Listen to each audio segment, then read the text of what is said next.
In recent years, many libraries and archives have started digitizing their collections, thus making maps by Indigenous peoples more easily available to study. While a number of these maps were discussed in the History of Cartography series, more has since been found and disseminated. Further, Indigenous claims to land can be seen in their connections via toponymy. European concepts of territory and political boundaries did not coincide with First Nation American Indian views, resulting in the mistaken view that the natives did not have formal concepts of their territories. This presentation will illustrate how native residents were very spatially aware of their own lands, and we will present how Sinixt toponymy helped build their legal case. And this is largely taken, although there's actually some more slides than what is in what I'm going to refer to, but it's taken from an open access article that I and Richard Hart published in the International Journal of Geoinformation, and that's should be available in the abstract. Okay, from the start, European map makers relied on native informats, as can be seen in Samuel de Champlain's map of New France in 1612 and John Smith's map of 1624 of Virginia and the Chesapeake region. Here you have Champlain's map, which contains spatial data but beyond their explorations. Herman and Pierce in 2008 mapped out Champlain's travels from the Gulf of St. Lawrence to Georgian Bay with notes from Champlain, imagined notes from native voices, and cartographers' notes. The title, "They Would Not Take Me There," is indicative of Champlain's desire to find a route to James Bay. On Smith's map, he marked with a number of crosses, which I've remarked with red dots, are placed to indicate the limits of his knowledge of beyond which those crosses were named Indian territories and towns provided by his native informants. Okay. One of the earliest surviving native maps in North America was in the Southeast, the Catawba Deerskin Map in 1720, which abstractly encompassed the social and trade network of the Catawba, along with their native and English neighbors. Maps of several Indian nations and Indians to the northwest of South Carolina were included as well. In 1752, Philip Bausch compiled 2 maps on one sheet, including a possible water route from Lake Superior to the Pacific from Ochagach. Okay, and Bausch intended this pair of maps as a proof of continuous water course connecting Lake Superior to the Sea of the West, or ultimately the Pacific Ocean. The upper map is a copy from the manuscript map drawn by a French officer, which in turn was compiled from Ochagach, who was a Cree Indian. The lower map is a synthesis of from Bausch of 2 previously unpublished manuscript maps drawn by French fur traders working in the region in the 1730s, which in turn the French extended were obtained from native informants and extended the reach of their explorations as far as the Black Hills in the upper Missouri River region. Chegarry drafted this map of the Ohio River Valley from his travels in Lake Erie to the Mississippi River area in 1755. This was created for the British as intelligence information at the start of the French-Indian War, with locations of a French fort or Fort Duquesne, Indian settlements, and distances. This map by John Montresor in 1755 was provided by an unidentified Indian scout for dealing with much of the terrain. Redhead, who was an Onondaga Indian, created this sketch map in 1759, the area of Lake Ontario to Montreal. As Malcolm Lewis noted in 2004, the map provided valuable intelligence, not the least for its relatively detailed representation of Clermont and Black River bays at the eastern extremity of Lake Ontario and possible routes from there to La Galette, which is indicated by Oswegatchie on the draft that avoided the treacherous Thousand Islands reach of the main river. The strategic intelligence on the map included locations of Indian settlements, French forts, carrying places around rapids and Indian footpaths. Most Euro-American maps seem to either ignore the presence of indigenous peoples or treated them as an addendum. One particular exception was created by John Gerard William de Brom, who mapped this map of Indian nations of the Southern Department in 1766. Although the underlying base map is more of a sketch than many of its contemporaries, this map contained a wealth of information on native toponymy of Indian towns and territories, although the latter has anglicized versions of their town names, tribal names. In 1767, two native cartographers, Watanabe and Idat the Azi, or Chippewayan, mapped a very large area in Canada for the Hudson Bay Company, from the Churchill River north to Coronation Gulf and from Hudson Bay to the Great Slave Lake.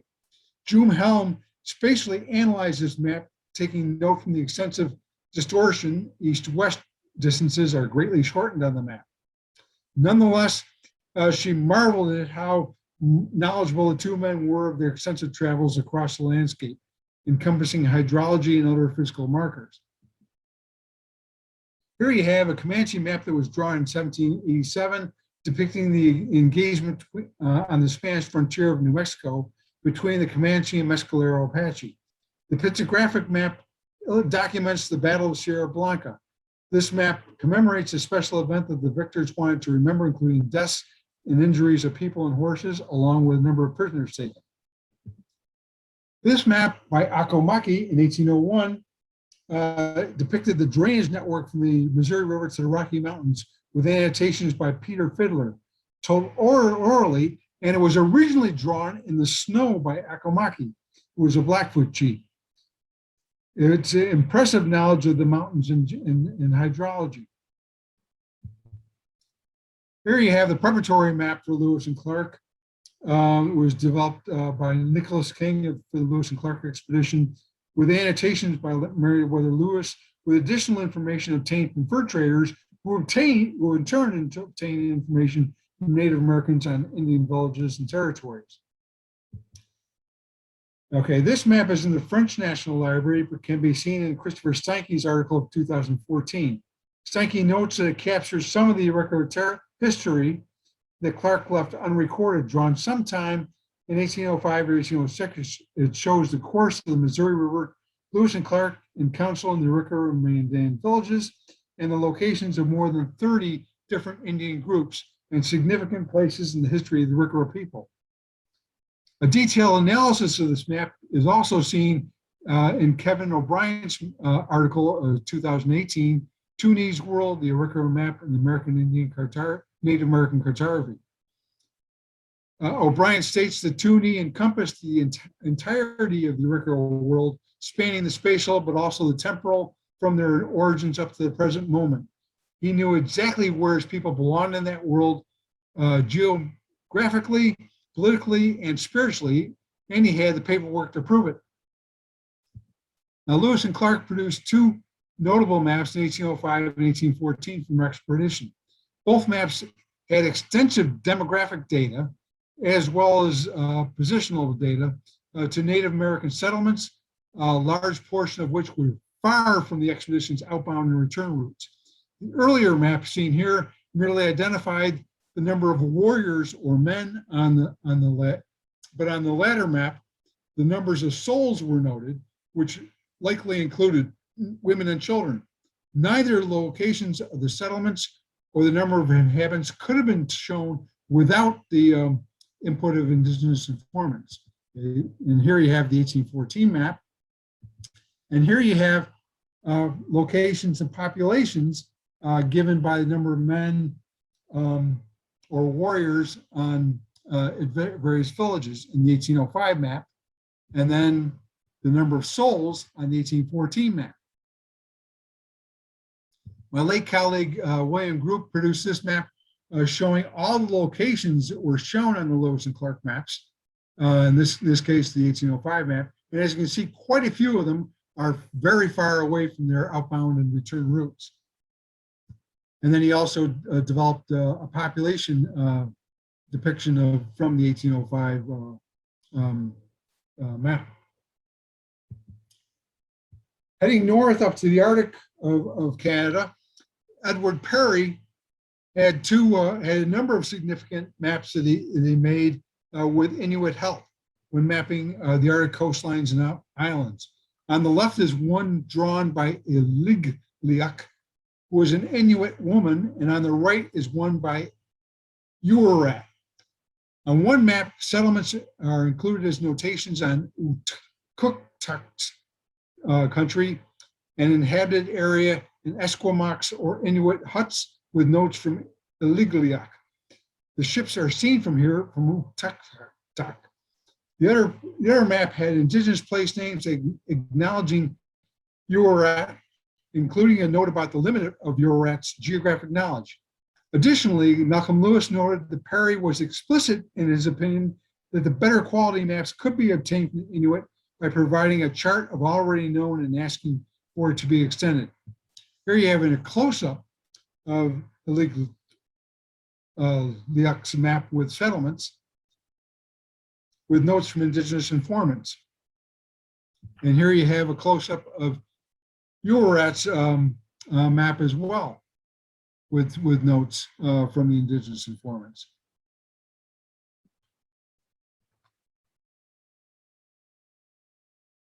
Okay. In 1825, Jero Shunuwaha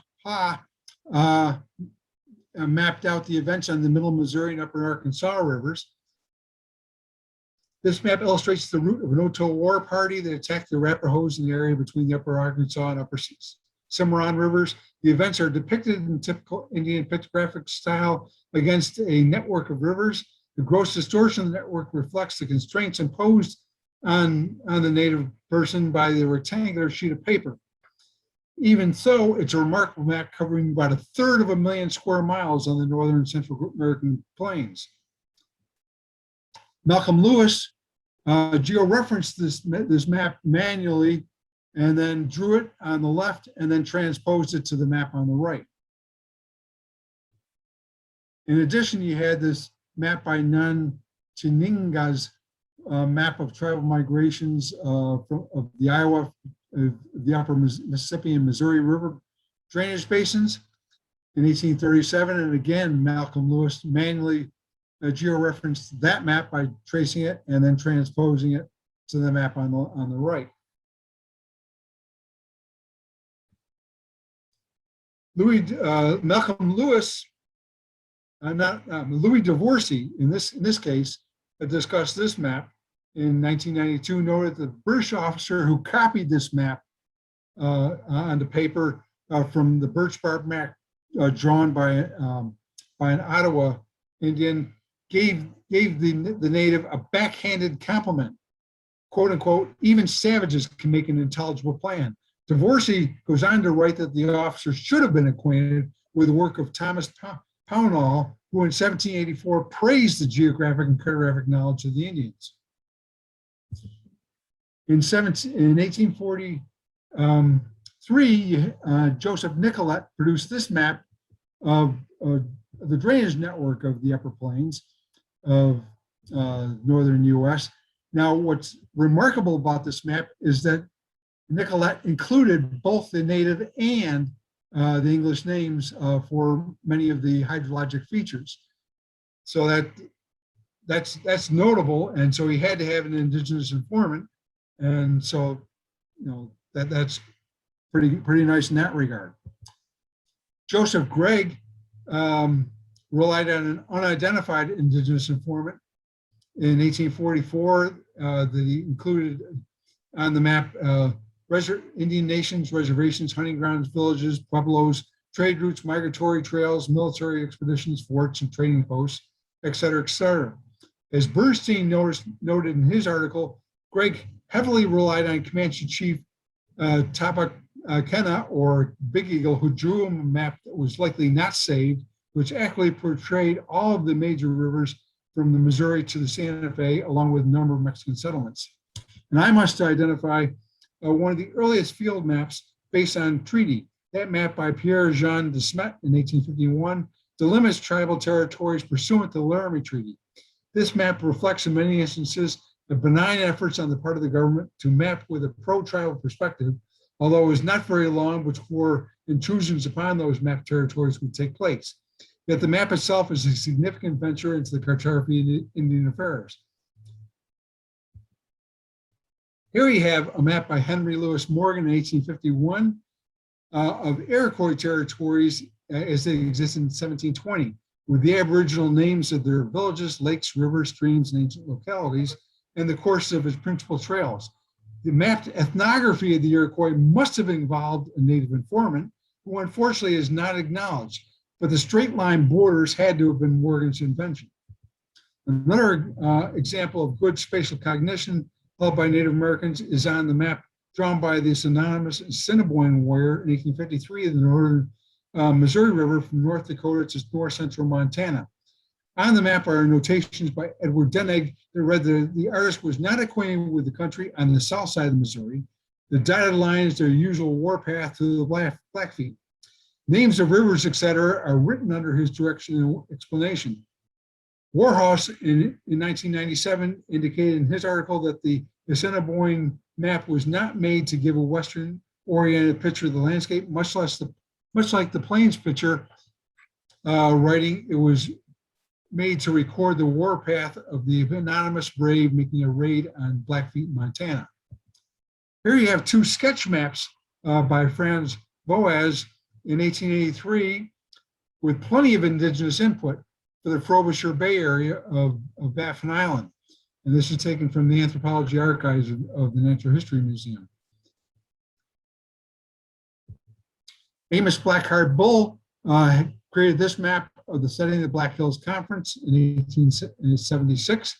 This was drawn by memory sometime between 1891 and 1913 of Fort Robinson with several camps of participating Indians and the presence of peace talks on the Upper White River in what is now South Dakota are presented in the context of three classic Western Great Plains ecosystem, pine-covered escarpments, buttes, grassy benchlands, and cottonwood floored valleys. Map like this did not deal with toponymy per se, rather they used name glyphs to identify Indian and white settlements, military forts, battles, rivers, mountains, and other physical features, and they portrayed multiple events occurring within individual spatial frames. Here you have a pictographic map by Black Goose of the Comanche Indian Reservation. This was drawn in the 1890s, and it's found again in the Smithsonian in our anthropological archives. And the numbers were added by William Meadows of the University of Missouri. He then, Meadows then added in his article in 2014, positioned all those places that were on Black Goose's map. Okay. The proposed state of Sequoia in 1905 was made under the direction of Sequoia in the Statehood Convention. It's significant as a symbol of Indian resistance to statehood in Oklahoma Territory, and actually matches up quite well with the recent Supreme Court decision stating how all the eastern tribes still had tribal boundaries in eastern Oklahoma. Moving up to today, Indigenous Services Canada has a map room website with quite a bit of information available, including Indigenous peoples with multiple links and Indigenous lands with multiple links. Meanwhile, down in the US, you have the Bureau of Indian Affairs branch of Geospatial Services support, and they have a number of things, including this interactive map of tribal leaders, and it's focused, this here is focused on the Great Plains. Other current BIA interactive web maps include Tribal Resilience Program Awards Map, and Climate Adaptation Science Centers, which are available from their website.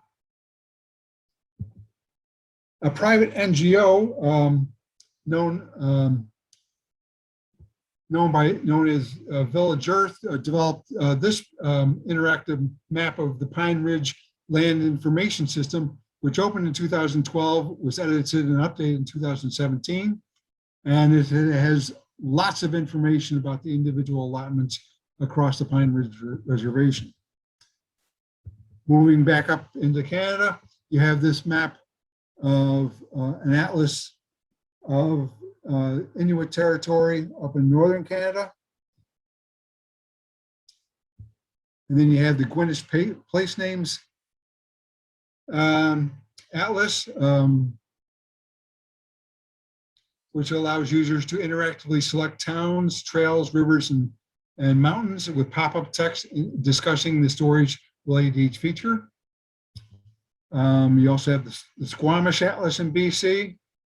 You can click on any spot and record, and a record from that database will pop up with a Squamish place name, English translation, and the type of feature. And then you have Margaret Pierce's map titled Coming Home, Indigenous Place Names. This depicts place names from First Nations, Métis, and Inuit communities. As Pierce notes, the map does not depict all the Indigenous place names of Canada, nor are all the Indigenous nations and communities represented. Beyond the map's names are thousands upon thousands more, ever-growing and expanding atlas of intimate and geographic knowledge and experience. And this is a close-up of Pierce's map in the southern prairies of Canada. Meanwhile, you have the native land interactive map, and this takes you down again down into the southern prairies of Canada. Victor Temprano's done a pretty good job, and this has been peer-reviewed in a number of instances, and he does relatively frequently update it.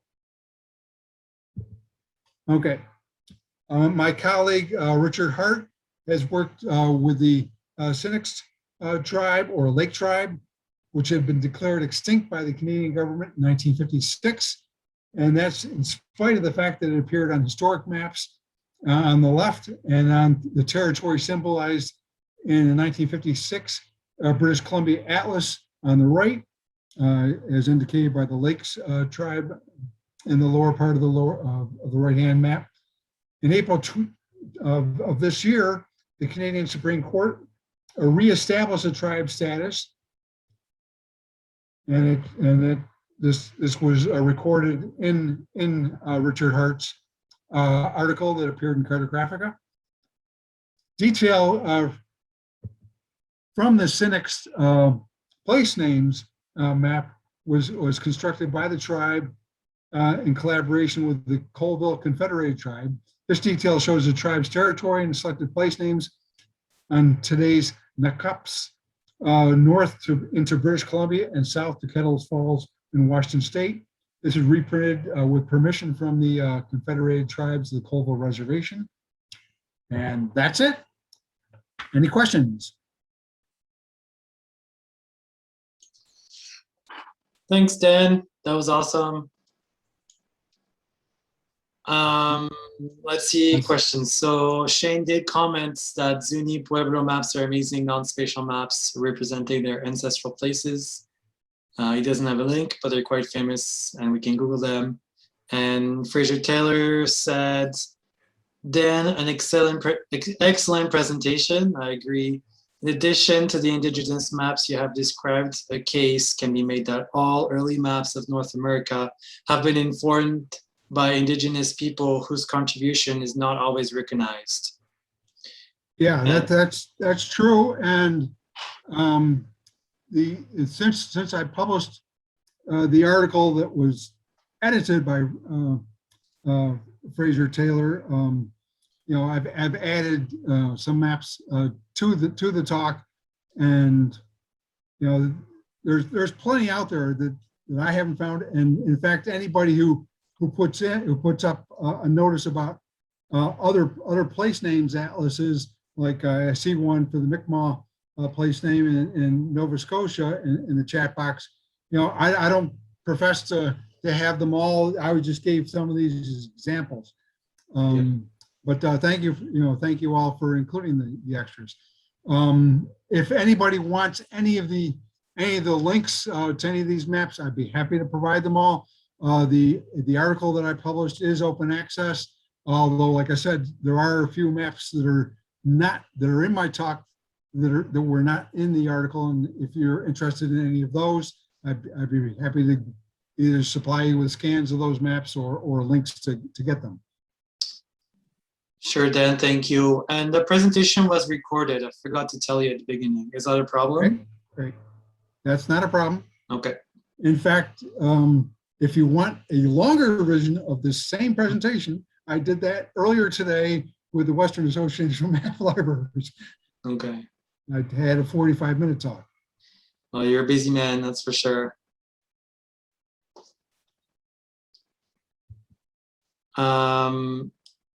Okay, yeah, there were a few comments here about even Ted McKinnon mentioned the Mi'kmaq place names digital atlas in Nova Scotia, which you also did mention, Dan. And Barbara Parrott mentioned the Firelight Group has really good traditional knowledge resources. I agree. Sure.